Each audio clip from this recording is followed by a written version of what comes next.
વધુ એક મહત્વપૂર્ણ સમાચાર અમરેલી જિલ્લામાં કમોસમી વરસાદથી ખેતી પાકને વ્યાપક નુકસાન થયું છે। ઓનલાઈન પાક નુકસાન સર્વેનો ખેડૂતોએ વિરોધ કર્યો છે। ખાંભા તાલુકાના દાઢિયારી, ભાવરડી સહિત ગ્રામ્ય વિસ્તારોમાં ઓનલાઈન સર્વેનો ખેડૂતોએ વિરોધ કર્યો છે। અમરેલી જિલ્લામાં છેલ્લા 5-6 દિવસથી અવિરત કમોસમી વરસાદથી ખેતી પાકને વ્યાપક પ્રમાણમાં નુકસાન થયું છે। કમોસમી વરસાદથી ખેડૂતોએ વાવેતર કરેલા મગફળી, કપાસ, સોયાબીન સહિતના ખેતી પાક નિષ્ફળ ગયા છે। ઓનલાઈન સર્વેની કૃષિ પ્રગતિ એપ ન ખુલતા સર્વેનરો અને ખેડૂતો મૂંઝવણમાં મુકાયા છે। કમોસમી વરસાદથી માવઠાના મારથી ખેડૂતોને રાતે પાણી રોવાનો વારો આવ્યો છે, કારણ કે ભારે વરસાદથી પાકને વ્યાપક નુકસાન થયું છે। ત્યારે ઓનલાઈન પાક નુકસાન સર્વેનો ખેડૂતો દ્વારા વિરોધ કરવામાં આવ્યો છે।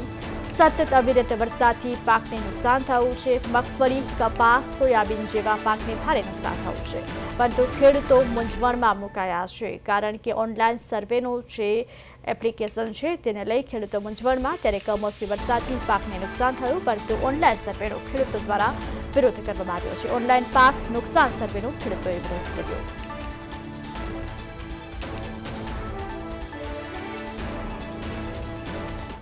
સખત વરસાદ પડી રહ્યો છે, હજી વરસાદ ચાલુ છે। અત્યારે સરકારશ્રીએ કાલે નિર્ણય લીધો કે ડિજિટલ સર્વે કરી અને આ બધું ડિજિટલ સર્વે કરાવવું। અત્યારે અમારા ગામમાં ટીમ આવી છે, નેટવર્ક હાલતું નથી, ખેતરમાં જવાય એમ નથી, ખેડૂતો હાજર રહેતા નથી, ત્યાં બોલાવે તો એપ ખુલતી નથી। તો આ ડિજિટલ સર્વે શક્ય છે જ નહીં। જે કાંઈ રાહત પેકેજ આપવું હોય તમામ ખેડૂતને ગામના લેટર પેડમાંથી પંચરોજ કામ કરીને આપી દે એવી